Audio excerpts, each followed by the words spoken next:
Good morning to you on this Tuesday, 22nd of October. And it's a tight Tuesday because we have some phenomenal things that we would like to share with you. Theo, are you in a tight spot this morning? It's Tuesday. No, I'm not. I'm not born that way. Well, and not all tight spots are created equally anyway. So my Tuesday is probably your Friday, or Tuesday's a new Saturday. I think. I don't know. I'm New cool. Saturday. Okay, I can live with that. We are on the fifth connection where we are walking our way through the storyline of Colossians. We are tracking through the story as Paul pens this letter, as he addresses these believers in Colossae. And we continue this morning on a particular point that you raised yesterday, Theo. We were talking about Colossians chapter 2 and verse 8. Yeah. That comes up as a warning in the middle of a section where Paul is talking about what being alive in Christ is all about. Can you just pick up on that idea for us, please? My point was just I was saying, Mondays are Mondays, and my thought was just it was such a lot of stuff to think through. And I'd imagine that it would be very useful to just ponder over the whole concept of ideology and what it means to be locked into it, and why this warning in Colossians, and I just wanted us to linger, if that's probably a good word, to linger on there a little bit longer. Well, let's linger longer. That's a fun way of putting it. Because you see, an ideology is an internalized, pre-programmed script of statements and responses in answer to a specific question that promotes a certain narrative, a certain angle of a narrative. And it is repetitive, it is repeatable, it is rehearsed, and then obviously internalized, probably memorized as well. So men and women become avatars of ideologies. They become representations of someone else's thinking, which is not necessarily biblical. It's what they've been taught, what their guru has said, what a teacher has said, and so they just repeated it. And ideologies are extremely dangerous things. They are what I would call, they are ideas that are set up as idols in the mind. Now, Old Testament. Yeah. Yep. So I'm just wondering. Go ahead, yeah. I hear you saying it's a danger, but I'm just wondering if some people wouldn't think, or would it be? Is there an argument that it's almost a safeguard? I almost think that there's an argument that, listen, it keeps us at least free from error. It prevents. It's this sort of, what can you call it? This wall around us that protect us. It does. It does. It serves as a protection, right? Because we love high certainty. We hate uncertainty. So we love speakers and preachers and teachers who can give us high certainty through high explanatory power, for example. They've got high explanatory power, so they can explain things to the T, right? They've got every I dotted and T crossed. And that provides some kind of security. It provides some kind of warmth. I feel safe when I take refuge in an ideology, because what I've basically done is I've proxied my thinking. I've given it to someone else. I've outsourced my thinking process, right? So someone else has thought it through for me, and now I just take it back and I regurgitate it because they can't be wrong. Yeah. You mentioned a couple of examples then. I do remember yesterday you were saying there's nothing against it per se. Do you remember that list you had? Yes. We were talking about international or ideologies that are functioning at a national and international level, for example. Right. We Or talked about what is communist philosophy yeah. or ideology. What is the ideology that's driving BRICS, for example? BRICS, Yes. right? It's an alignment of nations around a particular focus Mm. for a particular purpose. I wonder if there's And so that's yeah. I just think yeah. international. And you wanted to come local, but just before you go local or domestic, I was in our post yesterday discussions. We didn't talk about this word, but I was thinking: would a manifesto kind of be an example of A an idea? manifesto is maybe a lot more mild. It's a charter. It's a Mm. way forward. You talk about the Communist Manifesto. You talk about the Sermon on the Mount often has been described by certain folk as a charter, Mm. uh, right? A biblical charter. Mm. The ANC has a charter, right? A script that it follows. Mm. And the question is, why do we have them? Do we need them? Well, before we get there, let me just land this plane and come off of the international flight, Mm. right? Which is where ideological thinking functions very strongly. Mm. And let's come to domestic arrivals and let's land the plane domestically. Mm. Do we have ideologies that function in our churches Sure. as safe havens for thinking? What about in our homes? Mm. Dad is ideologically locked or he's captured. The way our state got captured in South Africa, we have talked for many months and a couple of years now about state capture that has bankrupted the country. Mm. Well, it's a particular line of action that has embezzled the country of many of its fiscal resources, much of its fiscal resources.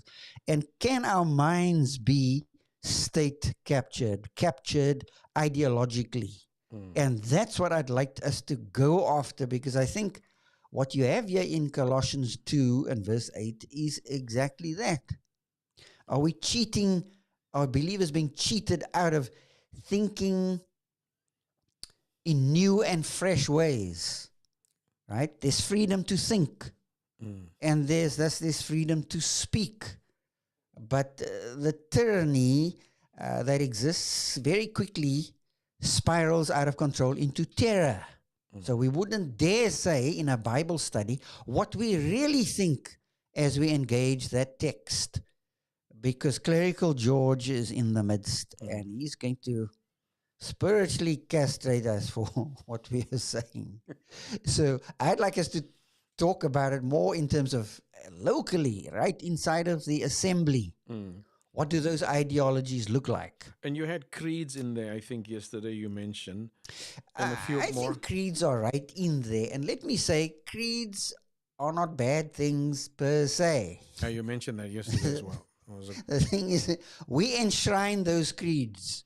We put black ink on white paper and we say, "Thus saith the Lord." And we have these propositional statements, which we use a couple of good words here. They are semantically disambiguated. In other words, they have been scoured and scraped and sharpened in terms of sentences that we've put down on paper to avoid anything that would veer away or get us to think incorrectly about a particular teaching.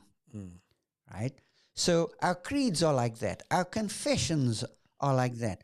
Our covenants are like that. Think of the international covenants which have been written over the years that we would stake our lives on.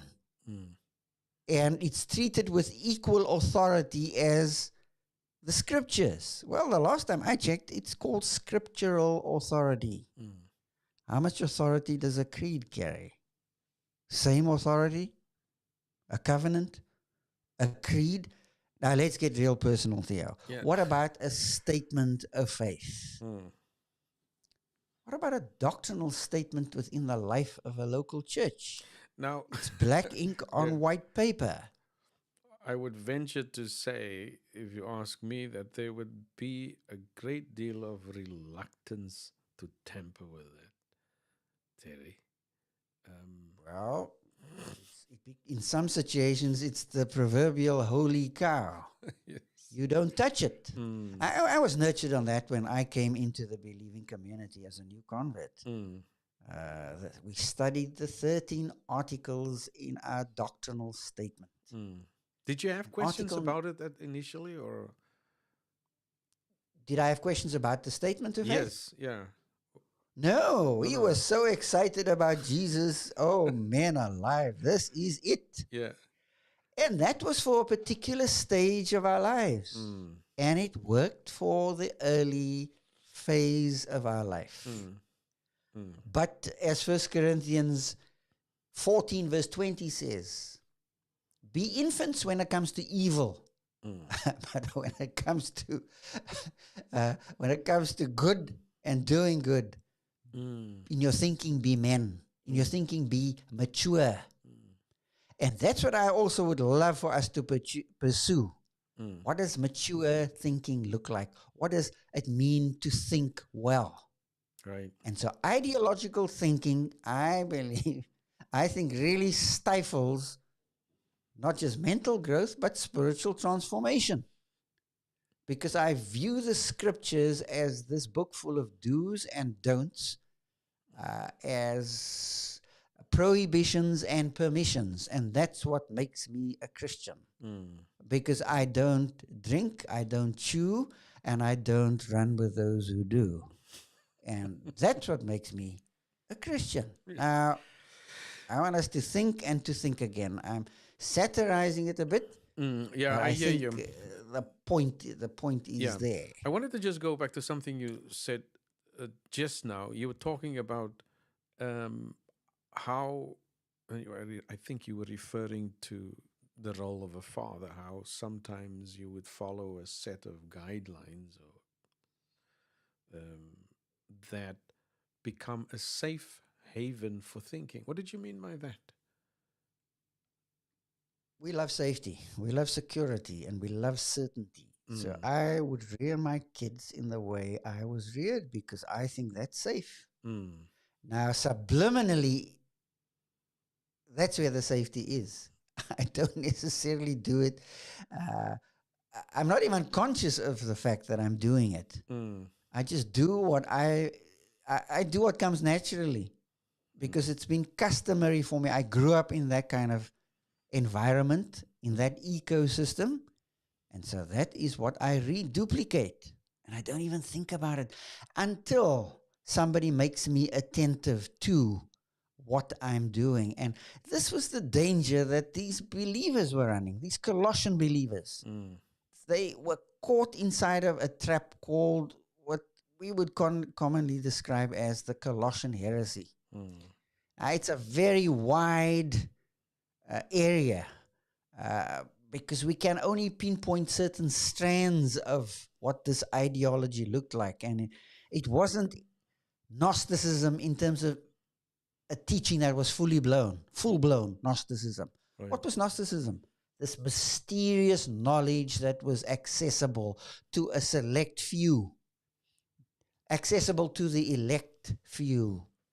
There were very strong strains of that in the pre-Christian era, the era before Christianity landed, if I could put it that way.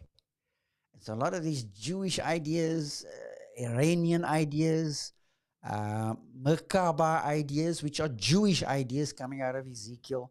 And a good text for those who want to read up further on this would be Edwin Yamauchi's work on pre-Christian Gnosticism. And it's probably still the best work that's out there, and he does a pretty fair job on tackling this very difficult area of what was the Colossian heresy. My point is that if it's safety that it brings, then maybe we won't think that I need to be uh, saved from it, or I need the medicine against it. I don't, this is, it's fine. It's just okay.